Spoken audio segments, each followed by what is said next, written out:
জাতীয় নাগরিক পার্টির প্রতিনিধি দল জাপানের রাজধানী টোকিওতে পৌঁছেছে। সার্জিস আলমের সঙ্গে আলোচনা চলছিল, এমন সময় পরিকল্পিতভাবে হামলা চালিয়ে কয়েকজনকে গুরুতর আহত করা হয়।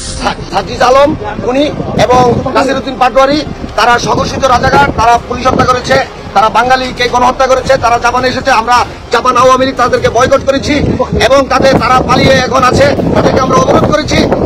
সুযোগ পাচ্ছে না, তারা ব্যাকডোর দিয়ে এখন যাবে। আমরা জুতা এবং ডিম সংগ্রহ করে রেখেছি, নিক্ষেপ করেছি, আরো করব। তাদেরকে আমরা এমন ভাবে প্রতিহত করবো তারা যেন জাপানে আসার সাহস না পায়। জাপানে গোপন সফরে গিয়ে 3 দিন অবরুদ্ধ ও আওয়ামী নেতা কর্মীদের হামলা শিকার এনসিপি নেতা সার্জিস আলম ও নাসিরউদ্দিন পাটোয়ারি। ভেতরে সার্জিস আলমের সভা তো বাইরে আওয়ামী লীগের বিক্ষোভ। 2 দিনের সফরে গেলেও দেশে ফিরতে পারছে না তারা। গাবতলীতে সকাল থেকে কয়েকশো মোটরসাইকেল নিয়ে মহড়া দেন আওয়ামী লীগ ও তার সহযোগী সংগঠনের নেতাকর্মীরা। গাবতলী থেকে আমিনবাজার পর্যন্ত দখলে নেন তারা। আসসালামু আলাইকুম সম্মানিত দর্শক মণ্ডলী, গুরুত্বপূর্ণ কিছু ভিডিওর আপডেট নিয়ে এসেছি যা এই মুহূর্তে ভাইরাল। নেট দুনিয়া তোলপাড়, সামাজিক যোগাযোগের মাধ্যমে চাঞ্চল্যকর সৃষ্টি হয়েছে। দর্শক, সার্জিস আলম দেশ ছেড়ে পালিয়ে জাপানে গিয়েছিল। সেখানকার আওয়ামী লীগের নেতৃবৃন্দরাও সেখানে থাকতে দিল না। সেখান থেকে সার্জিস আলমকে বিতাড়িত করে বাংলাদেশে পাঠিয়ে দিয়েছেন। চলুন দর্শক, সম্পূর্ণ ভিডিওটি না টেনে ছোট্ট করে একটি লাইক করে শেষ পর্যন্ত দেখতে থাকি।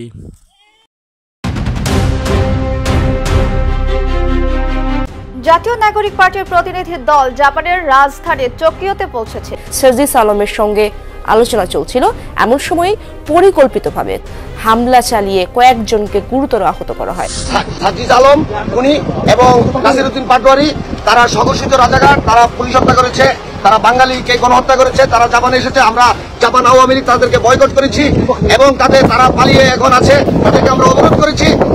সুযোগ পাচ্ছে না, তারা ব্যাকডোর দিয়ে এখন যাবে। আমরা জুতা এবং ডিম সংগ্রহ করে রেখেছি, নিক্ষেপ করেছি, আরো করব।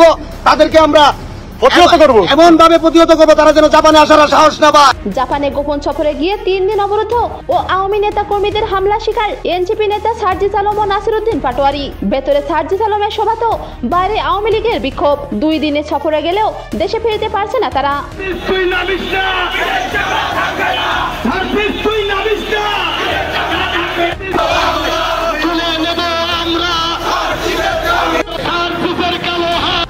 এদিকে জানা গেছে, বাংলাদেশে যেভাবে আওয়ামী লীগের নেতা কর্মীরা সরব হয়ে উঠেছে, তার বলিষ্ঠ নেতৃত্বে আছেন শেখ হাসিনার কন্যা সাইমা ওয়াজেদ পুতুল। তবে এবার দিল্লি থেকে ভিন্ন এক পরিকল্পনা নিয়ে মাঠে নামতে যাচ্ছে সাইমা ওয়াজেদ পুতুল।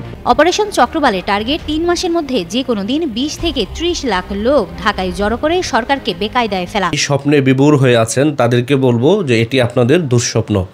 বাংলাদেশে আওয়ামী লীগ ছাড়া এদেশে কোনো নির্বাচন হবে না এবং কি এই নির্বাচন গ্রহণযোগ্য হবে না। কেন হবে না? কারণ ডক্টর ইউনূস যে সংবিধানের উপরে আপনার শপথ নিয়েছে, এই সংবিধানটি হচ্ছে আপনার 72-এর সংবিধান, যেটি 30 লক্ষ শহীদের বিনিময়ে 2 লক্ষ মা বোনের ইজ্জতের বিনিময়ে যে সংবিধানটি আপনার রচিত হয়েছে, সেই সংবিধানের অধীনে আপনার ডক্টর ইউনূস শপথ নিয়েছে। এখন সেই আপনার এই যে সংবিধান রয়েছে, সেই সংবিধান অনুযায়ী শেখ হাসিনা হচ্ছে বৈধ প্রধানমন্ত্রী।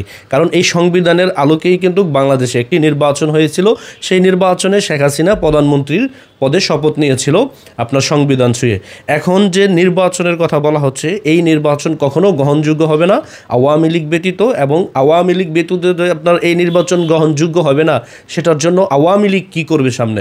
সেটার জন্য অবশ্যই আওয়ামী লীগ চাপ দিয়ে বহির্বিশ্বকে তারা ডক্টর ইউনূসকে হটিয়ে একটি অন্তর্বর্তীকালীন যে সরকার আমরা বলতেছি, এটি বাদ দিয়ে তত্ত্বাবধায়ক সরকার করবে, যেটাকে আপনার নিরপেক্ষ। ওই সরকার কোনো পক্ষ নিতে পারবে না। যদি সেই সরকার পক্ষ না নেয়, তখন কি মাঠ লেভেল প্লেয়িং এবং কি আপনার এক সমানে সমানে হবে। তখন আওয়ামী লীগ নির্বাচনে অংশগ্রহণ করবে এবং কি আওয়ামী লীগের যে কার্যক্রমে যে নিষেধাজ্ঞা রয়েছে, সেই নিষেধাজ্ঞাও কিন্তু আপনার তুলে দিতে হবে। তখন কিন্তু ইউনূস থাকবে না। তখন নির্বাচনের একটি সুষ্ঠু পরিবেশ বাংলাদেশে তৈরি হবে। তখন আওয়ামী লীগ, বিএনপি, আরও যে রাজনৈতিক দলগুলো রয়েছে তারা নির্বাচনে আসবে। তখন এদেশের জনগণ তারা রায় দিবে কে আগামীতে সংসদে গিয়ে এদেশের মানুষের জন্য কাজ করবে।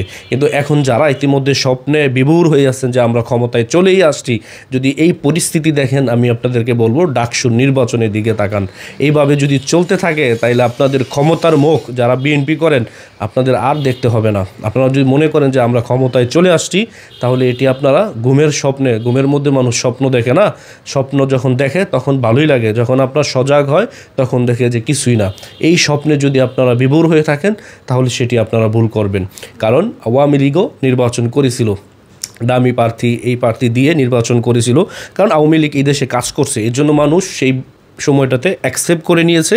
কিন্তু এই যে জুলাই যে আপনার রেভলিউশন আমরা বলি না কেন, মার্কিন লাল বিপ্লবী আমরা যেটাই বলি না কেন, এটি ছিল শেখ হাসিনার প্রতি বহির্বিশ্বের একটি চাপ, শেখ হাসিনার প্রতি আপনার বিরক্ত, এবং কি শেখ হাসিনা আমেরিকাকেও আপনার গোনায় ধরে না, এরকম বক্তব্য আমরা অনেক শুনেছি।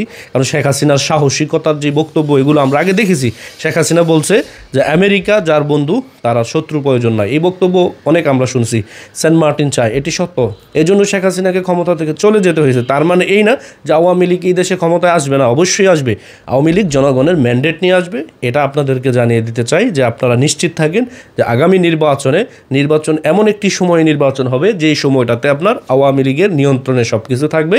তখনই আপনার সকল দলের অংশগ্রহণে একটা নির্বাচন হবে। সেই নির্বাচনে যাকে মানুষ আপনার ম্যান্ডেট দিয়ে সংসদে পাঠাবে তারাই সংসদে গিয়ে কথা বলবে এবং এই দেশের জনগণের উন্নয়ন করবে। এখন আপনারা যে আশা নিয়ে বসে আছেন, আমি বলবো যে এটি আপনাদের দুঃস্বপ্ন। আপনারা দিন গুনতে থাকেন, কারণ এই সরকারকে দিয়ে, এই অবৈধ ইউনূস সরকারকে দিয়ে বাংলাদেশে নির্বাচন হবে যে এটা এখন আশা করা যেতে পারে না। এবং কি শেখ হাসিনাও কিন্তু এমনটাই বলেছে যে ডক্টর ইউনূসের অধীনে এদেশে নির্বাচনে যাবে না আওয়ামী লীগ, কারণ আওয়ামী লীগ নির্বাচনে না গেলে এই নির্বাচন হবে আপনার বিতর্কিত।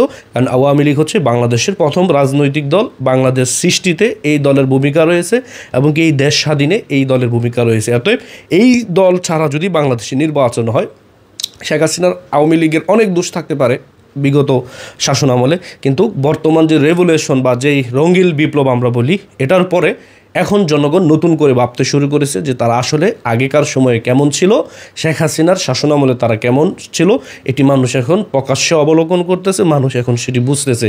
এই জন্য আগামীতে আওয়ামী লীগের জন্য মাঠ ভালো।